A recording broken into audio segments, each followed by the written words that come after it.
Hi, it's MTG here. Hi guys, it's MTG here. Hi guys, it's MTG here. Hi guys, it's MTG here. This video will be all about the OnePlus 6. $1,000 Note 9 against the $1,000 iPhone 10. But you haven't really seen what I do regularly on a day-to-day basis, which is attend school full-time. Around 3:35 now. Oh yeah! You got it.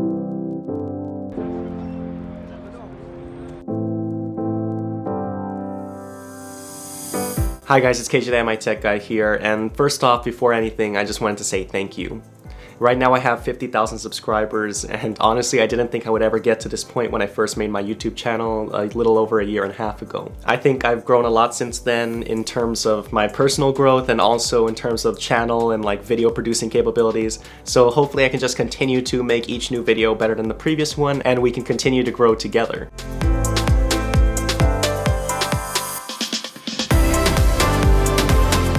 So last week I posted on my Instagram story when I was approaching 50,000 subscribers to ask me any questions that you have. So I'm going to try to get to a lot of them in this video. I'm just going to try to answer them as candidly as possible. I didn't really look at them beforehand because I just wanted to give you an authentic answer and not really think about it too much. So the first question is from Aan D on Gen 12. And they ask, how do you manage time to make videos with all your busy college schedule? I think I'm actually able to manage my time just knowing that I have to do certain things before I can do other things. When I have to get a lot of things done, I really just try to break down my week and see what I have to do on each day to get everything done in time.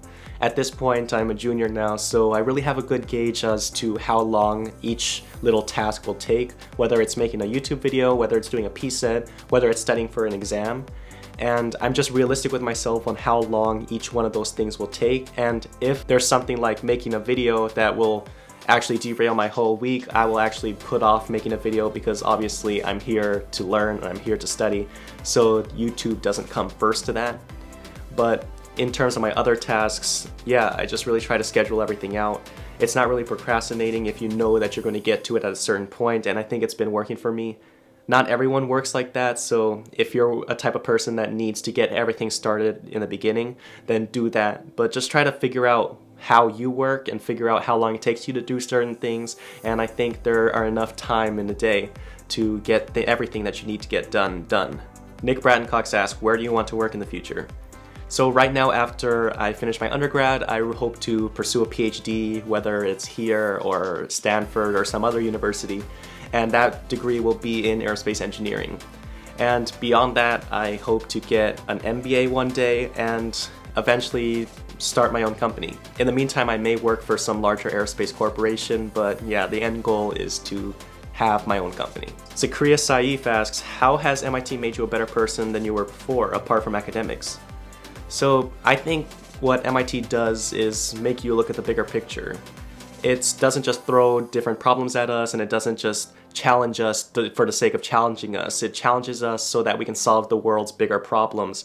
And to solve the world's bigger problems, we have to understand the problems that are happening right now. And I guess MIT has really made me look at the bigger picture in things and not just take the class for the sake of taking the class. I am actually taking the class knowing that I'm going to have to extend this information further to actually make an impact in the world. And also MIT has gotten me to realize that not everything is about me. Actually, everything productive that we can do involves a team, and it involves a group of people that are all motivated together, and when everyone puts their mind to something, you can really make a big impact on the world. Fabian E. Castillo asks, what advice would you give someone who is starting college? The biggest piece of advice I would give is just find something that you're passionate about outside of school, so that you'll have something to go to in times where you just want to de-stress, in times where you just want to take your mind off of the pure academics. Whether it's dancing or playing sports or doing another hobby, it's just important to keep that motivation alive for your main coursework. Dakshay Mehta asks, do you work out every day? No, I don't work out every day. This quarter I'm actually taking a PE, so Mondays and Wednesdays I try to lift weights before going to my PE class just to get an extra workout in, and I usually have 1 to 2 intramural basketball games a week, so that's what keeps me in shape. Space Explorer 23 asks, what was the most challenging part in applying to MIT? So I think the most challenging part for me was just selling myself. I think everybody's taught to be modest and not be boastful, but when applying to college, you really have to play up everything that you've done so that they can gain an overall picture of you. For them, they're just looking at a piece of paper that has your information on it. So you really have to make sure that you sell yourself to its fullest, and you actually make sure that you show them the type of person that you are. This next question isn't really a question, it's just asking for advice for Prefrosh. And if you don't know, Prefrosh are just people who are about to attend MIT, that's what we call them here. The advice I would give is just keep working and don't feel discouraged. Every day you'll probably find some genius that you're working with, but everyone is here for a reason. No one got admitted here by accident. You're more than capable of doing the schoolwork, so just be confident in yourself and go through the classes and you'll probably do fine. So my girlfriend asks, you got a GF? Yeah. This next question is, how do you manage to stay sane going to MIT, getting good grades, and YouTube?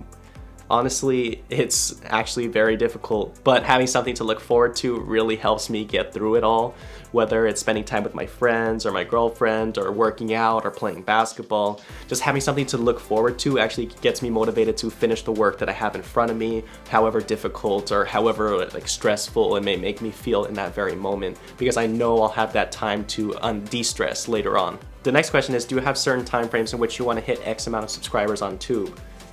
So honestly, I would really like to hit 100,000 subscribers by the end of this year, and if I'm not going to hit it, I'm not really going to be disappointed, because I'm honestly very happy with the amount of growth that I've already had so far. But I really want to try to improve video after video, and I think that it's possible to get there, so I'm actually going to try to shoot for it. The next question is, have you ever regretted choosing aerospace engineering? If so, what motivates you to keep going? So there are those moments where I'm doing a tough problem set or I'm in the middle of a really tough exam where I think to myself, why the heck did I choose aerospace engineering? But in the grand scheme of things, I've never regretted altogether choosing the major, because I think the major has some of the world's toughest problems and some of the world's biggest challenges. And just being able to tackle those challenges on a day-to-day basis really motivates me to just keep going. Whether it's trying to get humans on Mars, or trying to get autonomous cars on the ground, or trying to get the most fuel-efficient aircraft for the air that's also safe, I really want to be part of these challenges moving forward.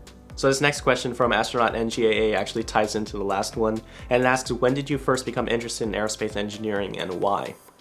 So growing up in high school, I really knew that I wanted to be an engineer because I was good at math and science, and I also really loved challenges.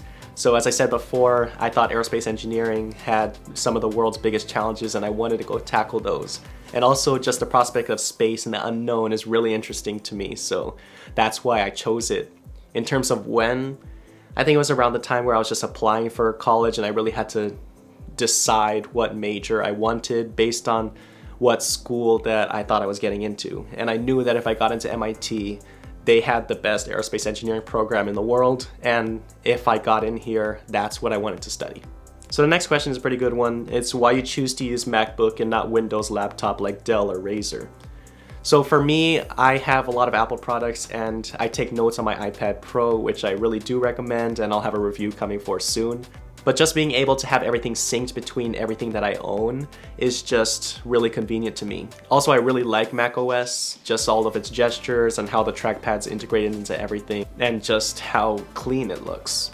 Also, if I ever have to use a Windows program or a program that only works in Linux, I have a virtual machine on my laptop, so I'm able to switch operating systems pretty easily. And if you're wondering if having a MacBook in aerospace engineering hinders your experience at all, I don't think so. It really hasn't with me. But if you're going to use stuff like SolidWorks, I think a Windows computer will be better though, because that's where it's compatible. The next question is, how tall are you and what is your ethnicity? So I'm 6'5", and a higher level view of my ethnicity is that I'm half black, a quarter Chinese, and a quarter Filipino. There are more in there, but it's little percentages. The Sakatosh asks, were you able to get a scholarship? Yeah, so outside of the aid that MIT gives through grants and scholarships internally, I also received an external scholarship through Southern California Edison, which I'm still very grateful for today. They had actually did this whole thing where they surprised me at school with the check, and it has really made the decision for going to MIT a lot easier. So the last question I'm going to get into today is, how did you get into MIT? And actually, I'm going to have a whole day in the life video dedicated to answering this very question, which will actually go over things as I go through my normal day, as you know from my Day in the Life series. And this video will actually be dropping next Thursday, so stay tuned for that one.